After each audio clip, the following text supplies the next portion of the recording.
And welcome to In This Corner with CYRUS FEES. I am CYRUS FEES, and on this episode, you're going to be a little surprised because normally you'd be thinking boxer, MMA, professional wrestling. Well, what if I told you I had a first-round NBA draft pick in the house? And you'd be like, what?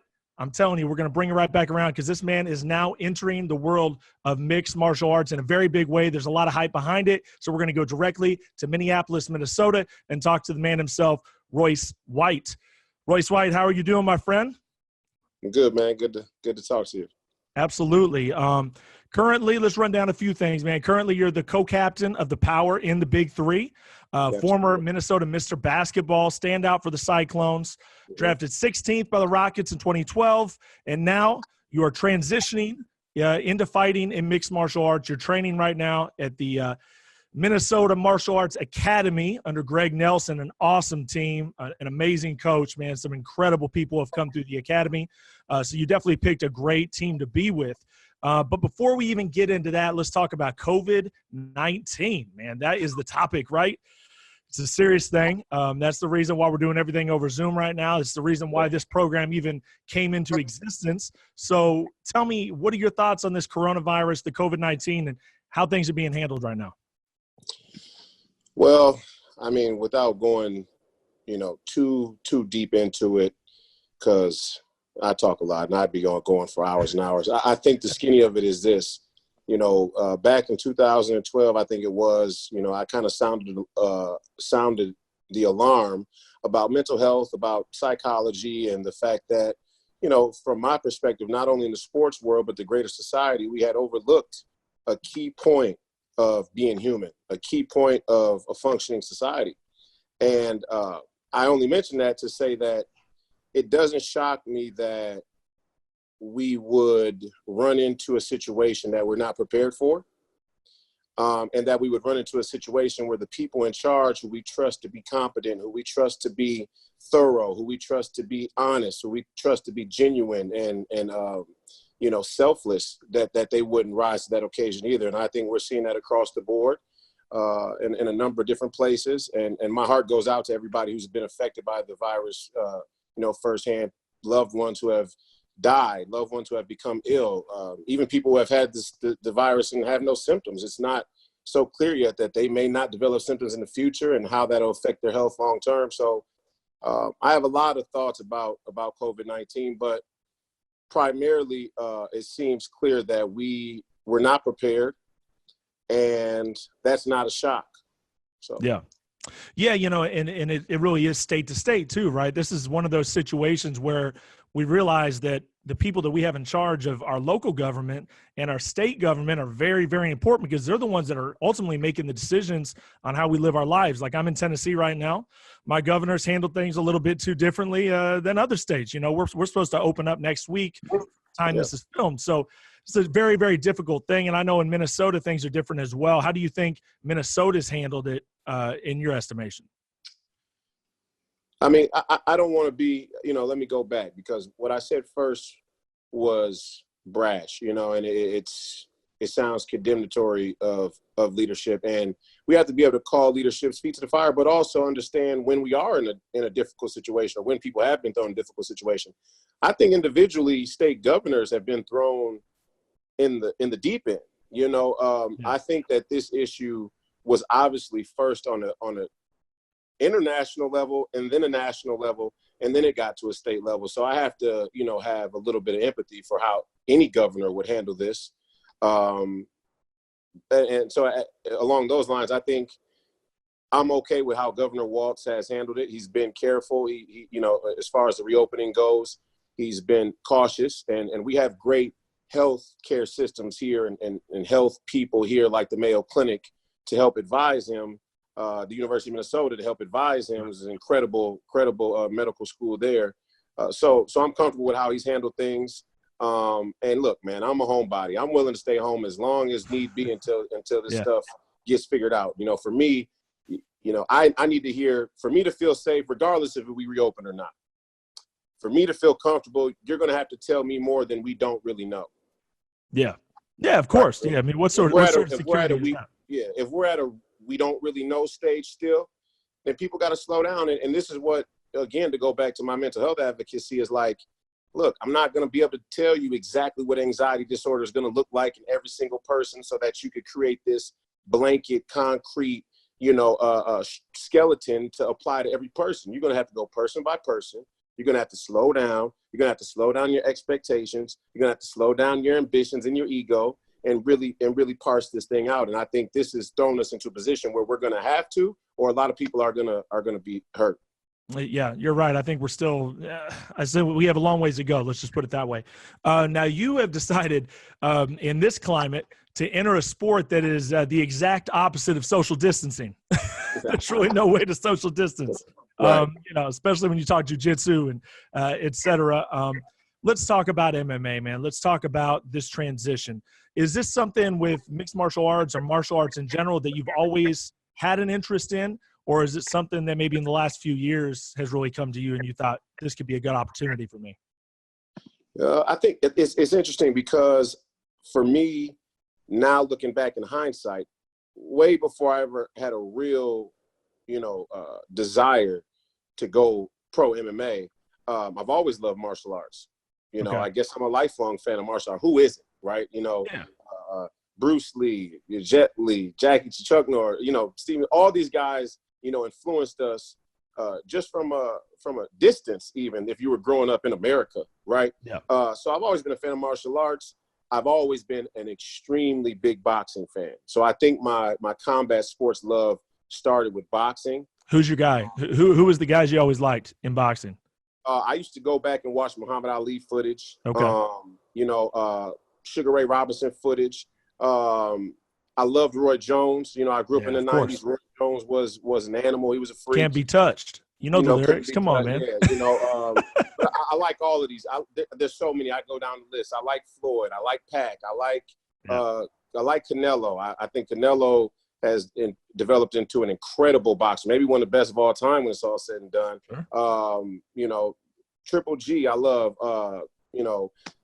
Lomachenko, who couldn't love him, So, I mean, there's just so many great fighters.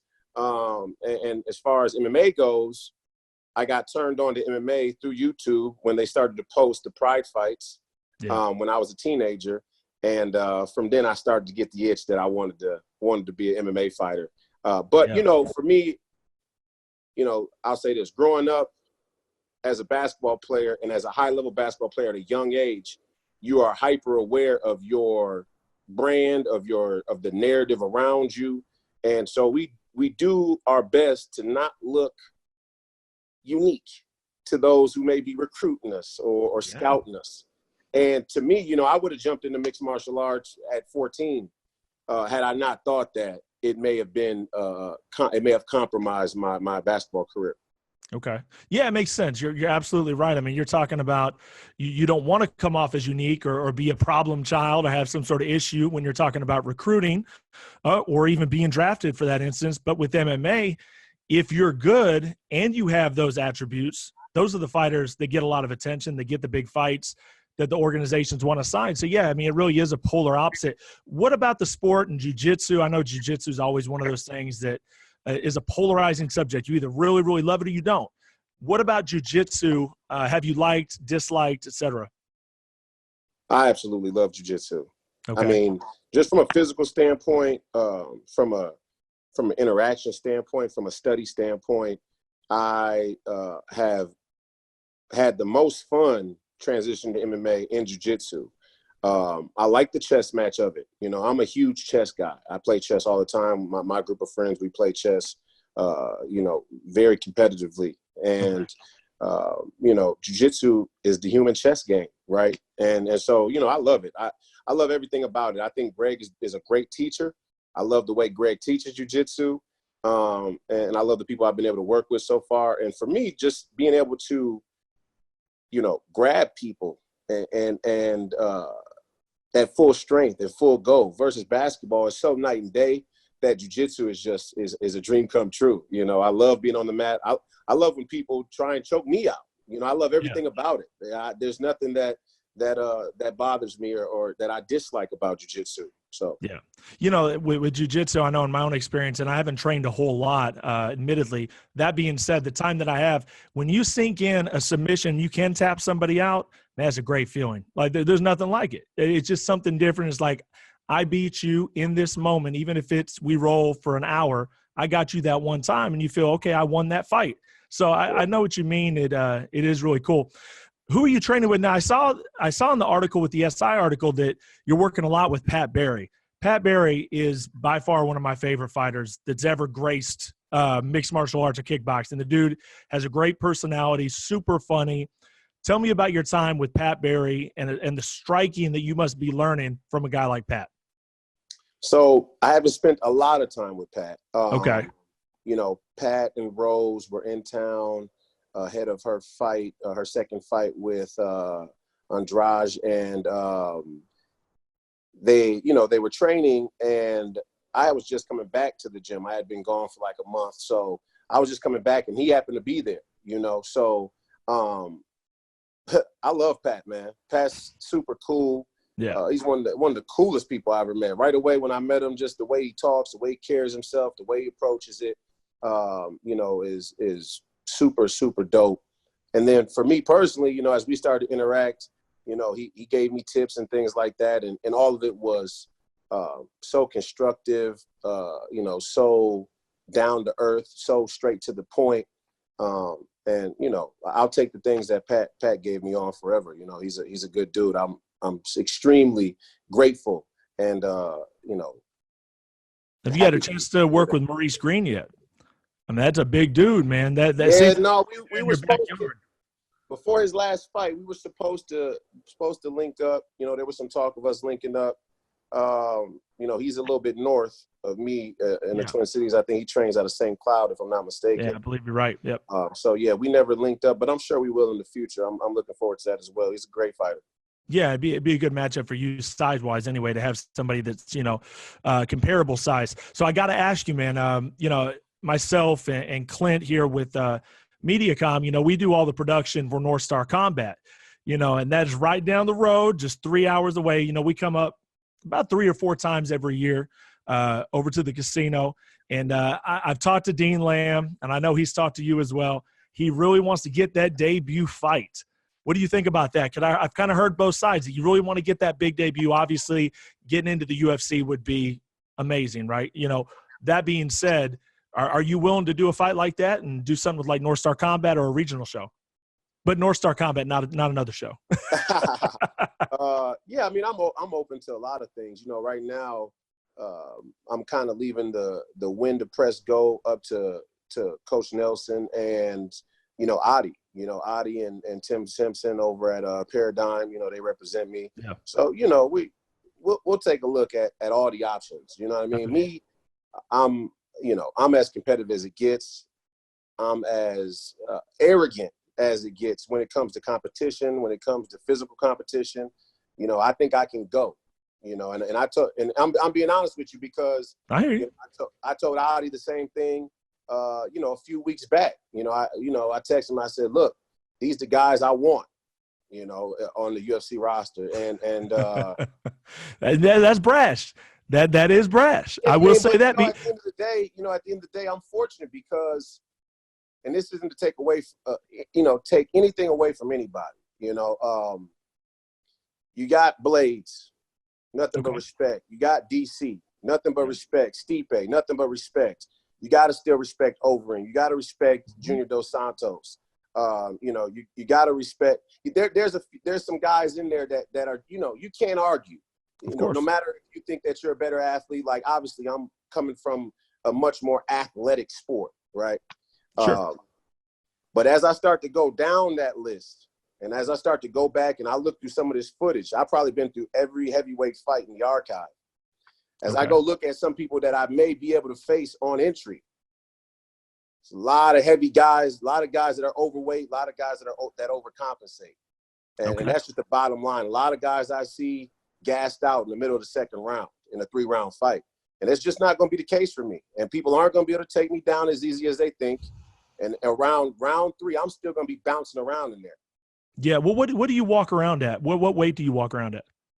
260. Okay. Oh, so that's easy for you then. Yeah, you're not going to have any sort of weight cut problems. That's a whole thing. I mean, are you definitively looking at heavyweight? Is that what you're looking at? Or I mean, is there even? I wouldn't think there's even a possibility you would even try to do I haven't been 205 pounds since I was 15 years old. I figured that might be kind of difficult. Yeah. But, you know, I don't even think my frame things would allow anymore. Yeah, yeah. My frame be like, you trying to kill us. I've seen guys do it, man. It's a very, very scary thing with the weight cut. Well, you know, that's interesting, and I'm very excited, man. And I think it's going to be a great story. I think there's a lot of hype behind it, and I think it's going to be interesting when you talk about some of those big names, man, guys that have been in there for a while. Have you been in a sparring session yet? Give me an example of, because, you know, a lot of guys have hundreds of fights. If you think about what they're doing in the gym and how they're training in the gym, you could really count those as actual fights. So you're talking hundreds and hundreds of fights, you know, depending on how your gym operates. You know, like if you go to AKA out in San Jose, those guys beat the hell out of each other all the time. They are in fights all the time. But then you go down to Greg Jackson and it may be something different where it's not even heavy contact sometimes. So just, I guess the question is with Greg, because I don't know him. I know him a little bit as an acquaintance. What is it like with his sort of training? You feel like you've been in some full-on fights already, or do you feel like you've even got to that level yet? It depends on who you go with. You know, it depends on who you spar with. Some guys, some days want to go a little harder. Some guys, some days don't, you know. But I think ultimately Greg's philosophy is smart, you know, and he says, you know, look, you know, you got to be ready when the time comes to bite down on your mouthpiece and take a shot. You know, you got to be ready for anything in there, you know. But as far as every day coming in there and just banging each other, you only get so many hits to the head. You're absolutely right. That we can't condition. And so I appreciate Greg, and I'm fortunate to have come into a situation like that. You know, the bottom line for me is at 28 years old, I didn't come up with all that chin damage that some of these guys have anyway. So I feel pretty fresh in general. So I'm even more confident that upon taking that first real shot, that, you know, just the freshness of it is gonna hold, right? Yeah. You're right. Yeah, you know, versus if I had 150 amateur. Sure. You know, there's two ways to think about it. There's people that go, oh well, you know, you never know until you get hit the first time for real, and it's like, yeah, I done been cracked before. You know, I'd have been punched by some big dudes blindside, you know, right on the button out in the street, bare knuckle. So yeah. You know, it's not the same as the guy who's a trained killer, but I'm pretty sure I'm gonna be all right. Are you so is the plan to do an amateur fight, or is the plan to jump right into pros? I mean, have you discussed that? Because there's always that option. Yeah, probably no go to the amateur side. Okay. I got you. It's just nothing for me to gain in it, you know. And the experience, yes, but we have to also look at the fact that this is a business, you know, and you know, it's just it's time to go. I'm ready to go. You know, it's just big cats got to do what big cats do. I feel you.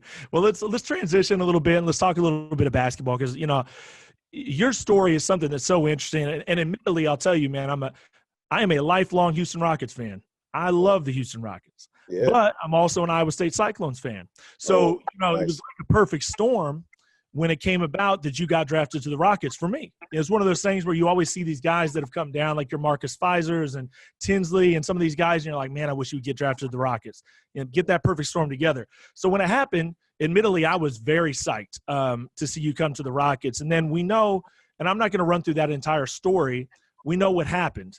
Let's go to maybe a happier place, though. When you found out you were going to get drafted first round, talk about that process. What was going through your head? Was the anxiety sitting in, or were you just happy? Was there a happy time there where you were psyched up? Man, I got drafted into the NBA, or did you not really get that source of happiness? Well, first go back a second though. Okay, let's go. I don't know if people do know what really happened. Okay. Well, we can do a little bit of Cliff Notes for sure. Let's definitely Cliff Notes it. Yeah, I'll give you the Cliff Notes. One is, the main point is, I came into the league. There was no clear policy about mental health in the entire collective bargaining agreement. That was a problem that I pointed out. Also, I said that you guys' attitude around mental health is off. The culture is off. You running around here penalizing guys for smoking marijuana, which I don't do, but I just saw that the premise of the punishment towards marijuana versus alcohol was off. Reading through the banned substance list, you got things on there like benzodiazepams, which is Xanax, Ativan, clonazepam, et cetera, et cetera. Highly addictive drugs. You got those on the banned substance list, which lets me know that you do know about mental health. Yeah. There's no way you put a substance on the list that somebody wasn't informed about. Yeah. Right. And these are specifically anti-anxiety drugs. So if you know about anxiety and you didn't put anything in the collective bargaining agreement about anxiety, that means you're trying to hit us with we'll deal with it when it's time to punish you, but we won't deal with it proactively. And I just don't tolerate that type of stupidity. Okay. Right? At 21, I had a little different tone about it. At 28, a little bit more, straight to the point. I don't tolerate stupidity. Yeah. Especially people that are talking face to face, man to man. You talk to me face to face, man to man. You talk to me like you understand that we're two people here that understand logic and reason and understanding, right? So I came into the league. I said mental health it was an issue, and Daryl Morey specifically, who's the GM of the Rockets, he probably felt attacked personally, because he was the person. The general managers are the people who are in position to kind of go between from the league and the players. And I said, it's not about you. This is something that was written above you. But he didn't feel like there was anything above him, and he certainly didn't feel like any player could speak to anything above him.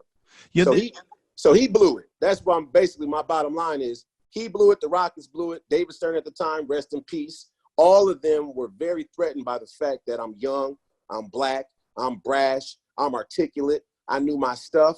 I knew the science. I had scientists behind me. I had the doctor's support. I had their doctor's support. They didn't like that. So that's why the situation in Houston transpired the way it did. Well, and there's a couple of things there. First of all, you're absolutely right. How many guys have come out the gates getting drafted and they're pushing an issue 0? That's it. And nobody's even talking out of line out of the gate. You know what I mean? Or anything that might raise a red flag. I mean, you generally don't see it. I can't think back in my head, and I'm an NBA fan. I can't think of anybody that's come out of the league and really raised any sort of questions. They come in as a rookie, they do their thing, and do what they're expected to do, and that's it. So I want to talk about Morey, though, because as a fan, and I'll come from a fan's view, being a Rockets fan is interesting because you feel like you're always in the mix because Morey's always moving guys, and mid-season somebody's coming in and they're mixing something up and it doesn't matter. But on the flip side, guys are treated like just pieces, you know what I mean, all the time. Like there's it seems like there's zero personal connection with Daryl Morey and a player. Even with a guy like James Harden or a guy like Chris Paul. Look how quick he shipped Paul out, so – I know exactly where you're going, and it's a very intelligent perspective, intelligent thing to pick up on, because it's not easy to see from the outside. You have to be a diehard fan in order to really understand that and understand the dynamic of that as it pertains to play. It's why they haven't won yet.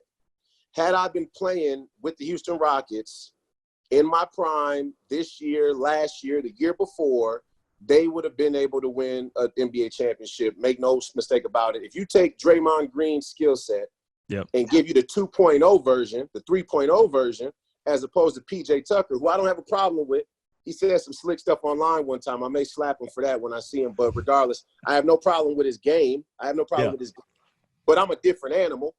And so they could have won already. But here's the reality is, Daryl Morey is at the forefront of an evolving culture in the NBA that says we're going to shift and move and trade and sign and release and double deal and do all of these things that we need to in order to try and find a shortcut to winning a championship and what they end up doing is not creating a culture, which is why San Antonio has been as successful as they have been, is because they have a culture. And that culture is from the top down, and the top is Greg Popovich. I don't know about the ownership, but it seems clear from afar that whoever the ownership is, they give Pop enough of the reins for him to create that culture. So the Houston Rockets don't have that, and Daryl Morey is one of the primary reasons. And listen, if you go back through history and you actually go pull players aside and ask them off the record how they feel about Daryl Morey, it's the same exact story. If you go and ask them about Daryl Morey, when I got there were stories about Daryl Morey. You ask the agents, their stories about Daryl Morey. So I'm just the guy, once again, just like in mental health, where I was willing to say, hold on, this guy's actually lying. He's lying in situations where it would be inconceivable to lie. Like, oh, man, we all just heard you. That, like, blatant lies, pathological lies, right? So it goes back to the COVID situation. To tie them all back in together is, listen, when you think there's a shortcut, the thing that you're trying to go around instead of taking the long, hard way ends up coming to your front door, and sometimes it kicks your door in, right? Yeah. And so that's what the Houston Rockets have experienced as far as James Harden is one of the best offensive players in the history of the game. I would put my money that there won't be many like him going forward, and he might not ever win the championship in Houston because they haven't created a culture. Yeah, no, I would agree with that. It's a very tough thing to watch as a fan as well because you love Harden's game, absolutely love Harden's game, and the guys that they have kept, like a PJ Tucker, seem to work well together. But all that shifting and moving, it does seem to be a problem. And now, one thing that I saw in the SI article, and I want to make sure that this is 100% accurate. It sounded like, from what I heard on the article, that they were wanting to work with you. That in some aspect, and there was a lot of, okay, yeah, we'll do this, and you can take the bus and you can do this, but then it came down to a salary cap issue, and that the league was going to say something about the salary cap, and once that happened, basically all that got turned upside down. I'll tell you that story real quick. It's an interesting one, and it's why I wrote the public letter. I wrote 2 public letters. One became a book. It's called Long Past Overdue on Amazon. It's also on thelastfinthesize.com. You can just read it for free. Not trying to sell books. We're trying to make sure that the historical record is straight. Sure. Because there's a lot of liars out here. Okay. The salary cap thing was an interesting moment because you got to realize now I'm a rookie and we're having conversations that have never happened in the league. So people who are not usually involved in conversations with each other now are. Okay, and so I'm talking to my agent goes and talks to Daryl, or goes and talks to the team goes and talks to the league, and we play telephone, right? Yeah. So 2 things. Number one, the Rockets were willing to help as long as I was a good little boy, right? As long as I wouldn't talk publicly, as long as I wouldn't question the meta structure, then they would be supportive. That didn't last long because we hit a roadblock where I asked to be able to bus to games when possible. Now, the media's gone out of their way to make it seem like I refuse to fly and that I just can't get on an airplane. And a bunch of casual common fans who don't want to have to look at the morals and ethics of the NBA would easily agree with that narrative. It's a happy marriage for them. Sure. And so really what I asked for is, like, if I'm in Minnesota, let me drive to Chicago. No need to put my body through the extra stress. Milwaukee, and I know what you mean. Or if you're down in Houston, to San Antonio, to Dallas, Let me go Philly to Boston. Let me go Philly to DC. Let me go DC to Charlotte. Come on, this is an hour and a half drive. I'm gonna beat you guys to the gym. You guys go and sit on the tarmac for an hour waiting to clear a private flight. I'm already be in the next city. So they agreed to that. The Rockets agreed to that, to Daryl Morey's credit. Now, was he the one that actually agreed? I don't know. Maybe the owner did. Maybe somebody hired and Daryl agreed. But the point is that once it got back to the NBA returned fire and said, we're not going to let you guys give him a private bus, an RV. We're going to consider that a salary cap infringement. Now, the interesting thing about that is the reason why they're doing that is because Daryl has always been a person who's played with the fence about transactions. Yeah, of course. Always. And listen, I sort of respect him for looking at the rules and going, well, why is this there? He's a boundary pusher in that regard, right? But then my situation wasn't trying to push a superficial boundary about transactions and player deals and salary caps, none of that. Mine was like, look, we don't have a mental health policy. We're trying to create something individual for me to be able to coexist with this schedule and so on and so forth and the demands. And now you guys are trying to make it seem you're throwing me in there with their stuff. Yeah. And so basically my fight was directly with the league. And now I was talking straight to David Stern, like, listen, don't play no game where you're going to try and say accommodating anxiety is a salary cap infringement, because I'll come out to New York City and I'll slap the taste out of your mouth. You know what I mean? So. Yeah, and the common sense thing is it's so funny because you wonder, you think the league was in a mindset. I take it personal for all the people who have anxiety. So the reason why I get so mad to say I slapped the taste out of his mouth isn't because I'm a bully. It's because I take it personal for the 11-year-old kid who doesn't have a voice, who's locked in his room, who is scared of an asteroid coming to hit his neighborhood, and he's so riddled with fear that he vomits, right? I take it personal for him, and so that's why I get that upset when people try and gerrymander a situation like that, you know? Yeah, and it was that one point you just made about everybody thinking you were just scared to jump on a plane, you know, and that's all that it was. You know, when you really look at common sense, and that's what my big thing, and that comes down to government, that comes down to everything. If I could talk to you and look straight in your eyes, and we can make common sense, and we could talk something out, you can usually get things resolved. You can usually work things out. But it never gets to that point. It never gets to that point, especially when you talk about politics. Never gets to that point. Going back to our original point about COVID. Exactly. Absolutely right. Same situation. Well, you know, I got to ask you, man. I mean, I've seen you tweet. You know, I follow your account on Twitter, and I've seen you tweet even about the Rockets. And hey, you're like, put me on the team. We'll get this done. You know, and I've seen you in a couple different situations. Not really coming back to the Rockets necessarily, but just coming back to the league. Do you feel like it seems like Adam Silver, that the guy comes off as a very progressive guy in many aspects? Do you feel like with him, with the Adam Silver-led league, that you can get there? Because at 28 years old, there's a lot left in that. Not only am I 28, well, I'll answer your question in two parts. Not only am I 28, but since I was 18, I've played 3 full seasons, 1 at Iowa State and 2 in Canada. Yeah. So I'm really like 23 as far as basketball. Absolutely. And as far as athletic years go, which is going to bode well for me in the mixed martial arts pursuit. Gotta be thinking there's a 32-year-old coming in there, and I'm really 26 in my legs and in my lungs, right? Yeah. But the second thing is Dana White's more progressive than Adam Silver. Okay. Adam Silver. Dana White's a real dude. He's just going to tell you what it is, which is nice. Which is what progressivism is really about.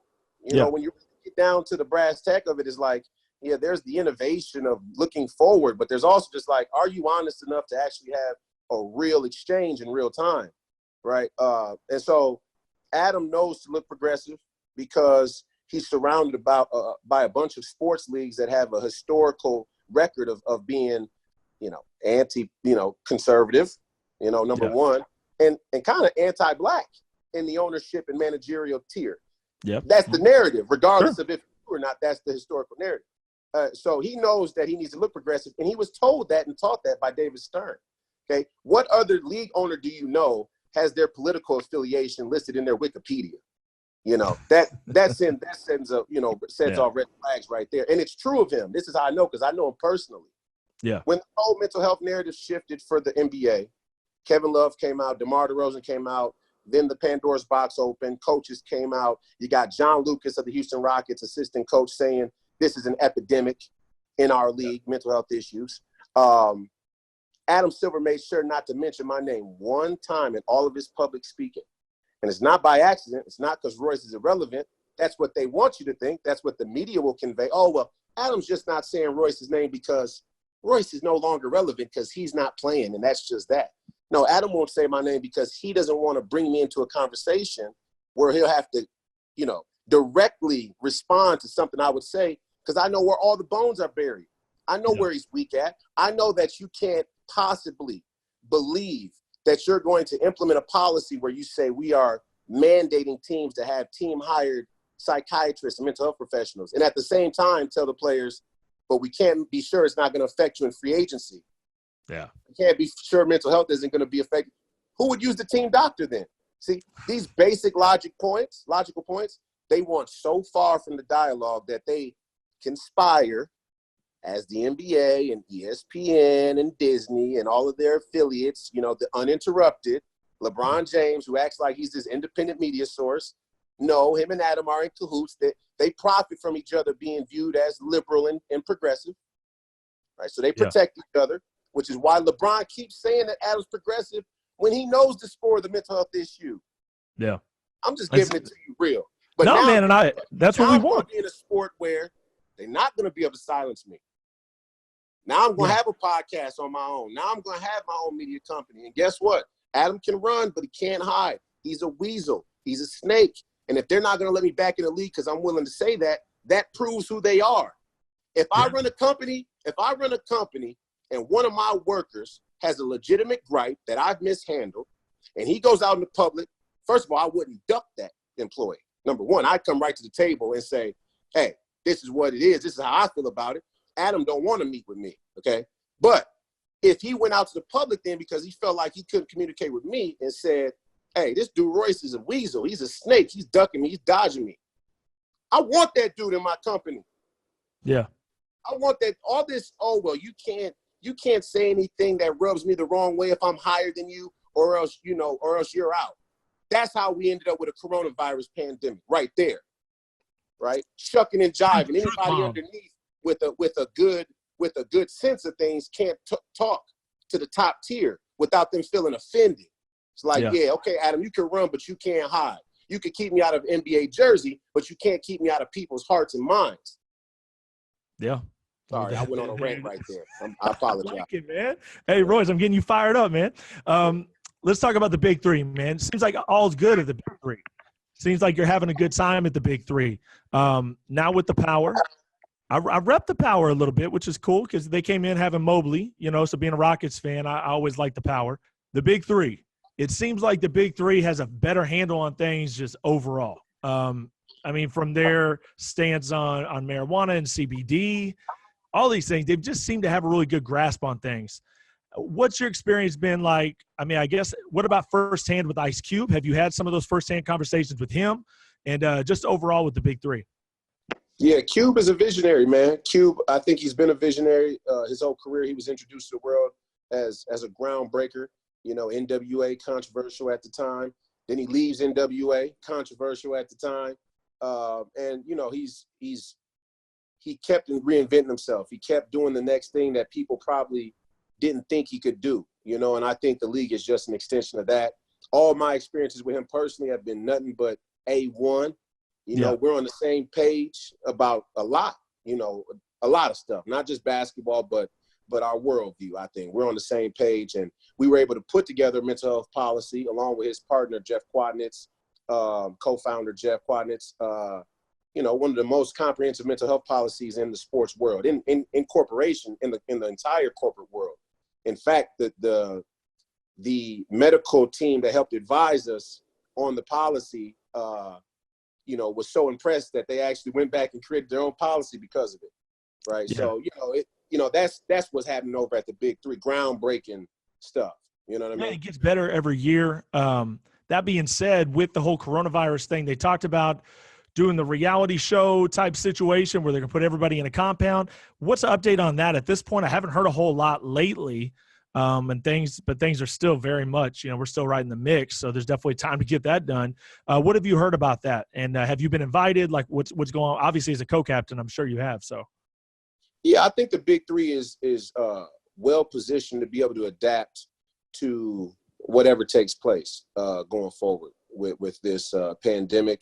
And returning us, reopening sports. And I think they're well positioned, to be able to adapt to that. I'm not sure about the reality show. I'm not in those conversations. Last I heard, it was still in the works. I hope they're able to get it done. I'm not sure if I can live in the house with 22 other guys. I don't know if you can either. Yeah, I'm a little aggressive, you know what I mean? But I thought about it. I've given it some thought. And I'm sure it's going to be great. Those guys know what they're doing. I believe the season will still happen. And, yeah, I think, the Power is going to have a big season. I think, me, Big Baby, Coutinho, hopefully we get Corey Maggette out of retirement. I'm working on that. I'm texting them like, yo, you got to come back. What's stopping you?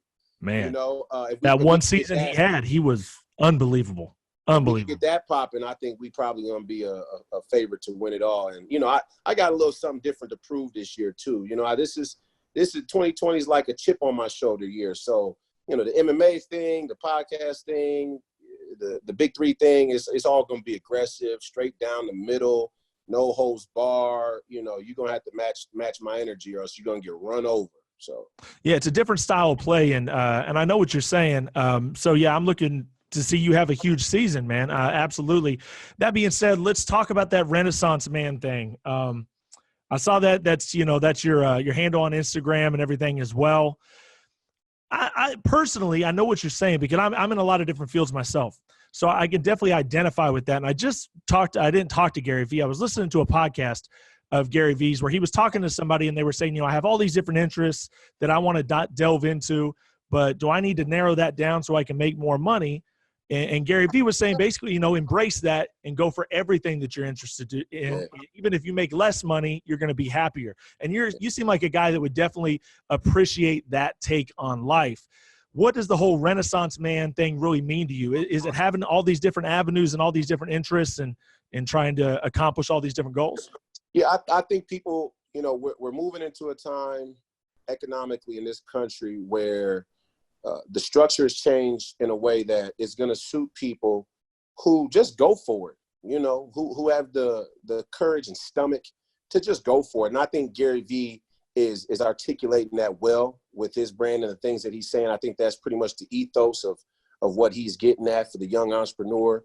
I've been on that since I was 21. You go back and you read my 21-year-old interview with Sports Illustrated. I said, they're mad now, because I'm talking about mental health. What are they going to do when I have to accept a Grammy, right? And the thinking is that when people want to put you in a box, they are very uncomfortable and very offended when you dare to step outside that box. And Gary Vee understands that. He speaks on that often.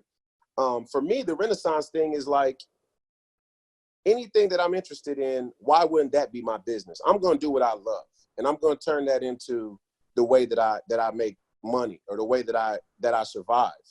And there's a lot of things that I want to do. There's a lot of things that I could do well. Since I was 18 years old, every time I'm on a radio station doing an interview, they're like, man, you should be on radio.